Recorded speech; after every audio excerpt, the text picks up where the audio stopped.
अगर मैं आपसे कहूं कि आईपीएल 2025 के प्लेऑफ के अंदर वो जो 4 टीमें क्वालिफाई की हैं, उन 4 टीमों के अंदर सबसे बड़े बदलाव कौन से हुए हैं, आखिर कौन से प्लेयर इन हुए हैं तो कौन से प्लेयर आउट हुए हैं, यानी कौन से प्लेयर अंदर तो कौन से प्लेयर बाहर हुए हैं, उन प्लेयर की हिस्ट्री क्या है और वो प्लेयर किस तरीके से उस टीम को बेनिफिट कर सकते हैं या फिर नुकसानदेही हो सकते हैं, इन सब के बारे में जानेंगे। और अगर ऐसा होता है तो कौन सी टीम अब आईपीएल 2025 का फाइनल जीत सकती है, इन नए प्लेयर को बुलाकर कौन सी टीम सबसे ज्यादा डेंजर और धाकड़ हो सकती है, आइए जानते हैं। देखिए, सबसे पहली चीज, ये सारे चेंजेस इसलिए हो रहे हैं क्योंकि इंडिया पाकिस्तान का वॉर हो गया था। उस वॉर के कारण जो आईपीएल 2025 था वो थोड़ा सस्पेंड होने के कारण आगे बढ़ गया। आगे बढ़ने की वजह से जो आईपीएल 25 मई को खत्म होने वाला था वो 3 जून को खत्म होगा। और इसी बीच जो बीसीसीआई और जो आईसीसी थी, उन लोगों ने कुछ क्रिकेट अपने पहले से फिक्स कर चुके थे कि भाई कौन से क्रिकेट कहां कहां पर कराया जाएगा। तो इंडिया के भी कुछ क्रिकेट, जैसे 20 जून से टेस्ट का चालू होने वाला था, तो उसी के पहले WTC का फाइनल होने वाला था। उससे भी पहले इंग्लैंड बनाम वेस्ट इंडीज का ओडीआई का एक दौर चालू होने वाला था। ये वेस्ट इंडीज और इंग्लैंड का जो दौर था ये इसी 29 मई से होगा। अब ये सारे क्रिकेट होने की वजह से जो आईपीएल के अंदर प्लेयर्स हैं उनको छोड़कर आईपीएल जाना पड़ रहा है, क्योंकि उनको अपने देश के लिए खेलना है। और इसी वजह से कुछ प्लेयर अंदर हो रहे हैं तो कुछ प्लेयर बाहर हो रहे हैं, क्योंकि कुछ प्लेयर का नाम उनके देश के स्क्वाड के अंदर शामिल हो चुका है जो वहां पर जाकर इंटरनेशनल मैच खेलेंगे। जैसे इंग्लैंड के जॉस बटलर का नाम आ चुका है, तो इसीलिए जॉस बटलर बाहर हो गए। ऐसे कई अनेकों प्लेयर हैं। आइए सबसे पहले हम बात कर लेते हैं वो 4 टीमों के बारे में। तो ये 4 टीमें आपको दिख रही हैं, पंजाब, जीटी, आरसीबी और मुंबई। ऐसा नहीं किसी एकाक टीम के अंदर बदलाव आए हैं, सभी टीम के अंदर 1 से 2 से भी ज्यादा बदलाव आ चुके हैं। और अगर ये बदलाव आते हैं ना तो कुछ टीमें एकदम फुस हो जाएंगी, तो कुछ टीमें एकदम से ब्लास्ट हो जाएंगी। अब कौन सी टीमें ब्लास्ट होंगी तो कौन सी फुस, ये जानते हैं। देखिए, सबसे पहली चीज एमआई के बारे में अगर बात कर लें तो एमआई के अगर आप देखोगे वो 3 प्लेयर जो बाहर हुए हैं, जैसे कॉर्बिन बॉच साहब, आपके विल जेक्स साहब और रेयान रिकल्टन। रेयान रिकल्टन जो विकेट कीपर बैट्समैन थे, आपके विल जेक्स थोड़ी बहुत बॉलिंग कर लेते थे तो उसी के साथ बैटिंग अच्छी खासी करते थे। कॉर्बिन बॉच जो कि एक तरीके से मान सकते तो ऑलराउंडर टाइप के थे। अब कॉर्बिन बॉच को ज्यादा मौका नहीं मिला था, 2 से 3 मैच के अंदर खेले थे। बाकी विल जेक्स और रेयान रिकल्टन ये तो पूरा ही मैच खेले थे। यहाँ तक कि रेयान रिकल्टन आपके टॉप 5 में शामिल था, जो सबसे ज्यादा रन मारा था मुंबई इंडियंस में 2025 में।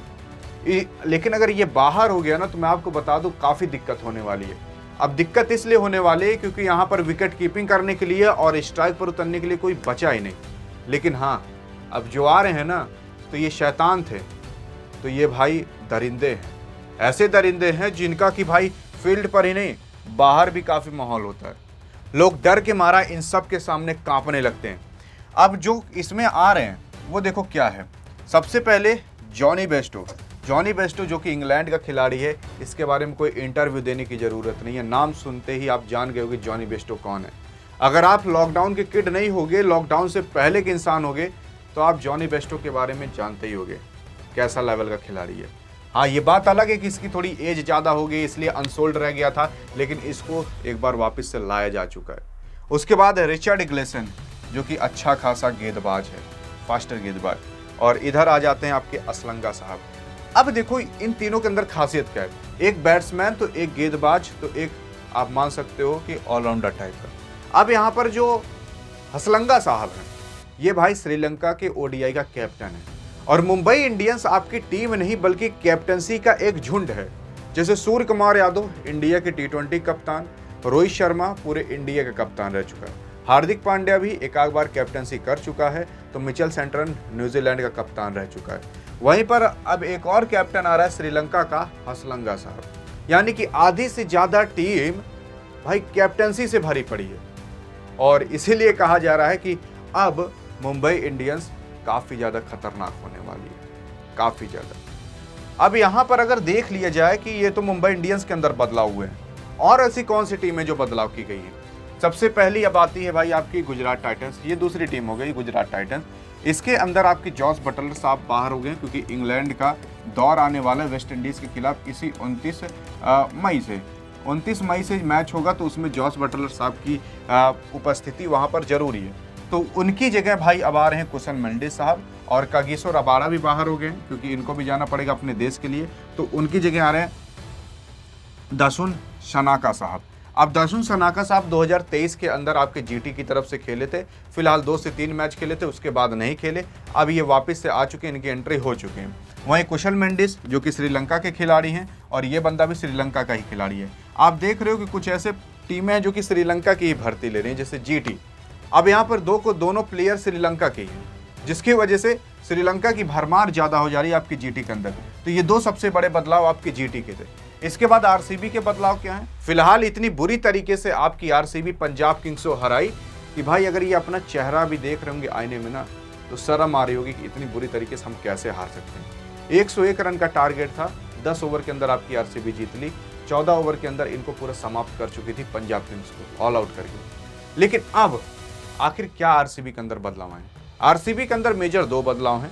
एक बदलाव आपके हैं जेकब बेथेल साहब का, जो कि अच्छे खासे बैट्समैन थे, और लुंगी एनगिडी जो कि अच्छे खासे बॉलर थे। इनकी जब एंट्री कराई गई थी आरसीबी के अंदर, तो पहले ही मैच के अंदर इन्होंने 3 से 4 विकेट झटक दिए थे, जिसकी वजह से इनका नाम काफ़ी ज़्यादा पॉपुलर हो चुका था। और वो मैच ये बंदा बॉलिंग में अपने दम पर जिताया था। इसका बाहर होना काफ़ी ज़्यादा दुखदायक है, लेकिन जो अंदर आ रहा है वो तो भाई इनसे भी ज़्यादा शैतान है। पहला है आपका टिम सेफर्ट और दूसरा है आपका ब्लेसिंग मुर्ज़ाबानी जो कि आपका जिम्बाब्वे का खिलाड़ी है, फास्ट बॉलर है। अगर इसका इतिहास बताऊं तो इस बंदे ने एक मैच के अंदर 18 ओवर कराए थे। उस 18 ओवर में 58 रन दिए थे, एक मेडन ओवर के साथ 7 विकेट लिए थे। अब सोच कर देखो, अगर ये दानव वही रूप अपना धारण कर लेता है इस मैच के अंदर जब आरसीबी के साथ होगा, तो आरसीबी को जीत कौन नहीं दिला सकता भाई, जीत कोई छीन ही नहीं सकता अगर ये दानव उसी तरीके से वापस आ जाए अपने रूप में। वहीं टिम सेफर्ट साहब की बात करें तो ये विकेट कीपर और बैट्समैन दोनों हैं, तो अगर विकेट कीपिंग की ज़रूरत पड़ेगी तो ये कर सकते हैं। उसी के साथ साथ ये न्यूजीलैंड के खिलाड़ी हैं। ये बंदा दिल्ली कैपिटल्स की तरफ से भी खेल चुका है और अच्छे खासे रन भी मार चुका है। न्यूजीलैंड के लिए भी अच्छा खासा ये खेल चुका है और T20 भी खेल चुका है, जिसकी वजह से इसके पास एक्सपीरियंस, ताकत और स्ट्रैटेजी दोनों है, और ये अच्छा खासा आपके आरसीबी को जीत दे सकता है। तो आरसीबी के अंदर ये बड़े बदलाव थे। पंजाब किंग्स देखो जब आरसीबी से हारी ना, तो उसके बाद ये भी काफ़ी बड़े बदलाव कर रही है, क्योंकि इसको पता है कि भाई अगर ये गलती हम वापस करेंगे तो एक ही चांस और मिलेगा और उसके बाद हम बाहर हो जाएंगे। अगर हारे तो फाइनल में नहीं जा पाएंगे। तो आपकी पंजाब किंग्स में क्या बड़े बदलाव हुए हैं? तो पंजाब किंग्स में देख लो, मार्को जेनसन साहब बाहर हो चुके हैं, उसी के साथ साथ मिचेल ओवन और आपकी ग्लेन मैक्सवेल बाहर हुए हैं, तो उनकी जगह मिचेल ओवन साहब आए हैं। और इधर काइल जेमिसन अंदर आए हैं, किसकी जगह? लॉकी फार्गुसन की जगह। लॉकी फार्गुसन आपके एसआरएच के खिलाफ जब एक मैच खेल रहे थे, तो उस मैच के दौरान ये इंजर्ड हो चुके थे और तब से नहीं खेले, तो उनकी जगह इनकी एंट्री करा दी गई है और इनकी जगह इनकी एंट्री करा दी गई है।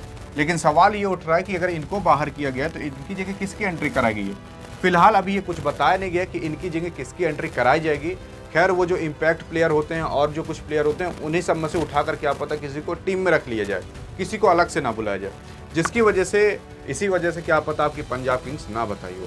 तो ये सबसे बड़े बदलाव आपकी ये 4 टीमों के अंदर किए गए हैं। बाकी अब आपको क्या लगता है कि अगर ये बड़े बदलाव किए गए हैं, तो इन बदलाव से कौन सी टीम है जो जीत सकती है आईपीएल 2025 में फाइनल? मुझे तो भाई आरसीबी या मुंबई लग रहा है, इन्हीं दोनों में से ले जाएगी। बाकी आपको क्या लगता है कमेंट बॉक्स में देखते हैं, तहलका मचा पाते हो कि नहीं, अपने टीम को सपोर्ट कर पाते हो कि नहीं, क्योंकि फाइनल से पहले अगर आप यहाँ पर सपोर्ट करके दिखा दिए तभी तो पता चलेगा कि आप कितने लॉयल हो अपने टीम के लिए, आरसीबी या मुंबई।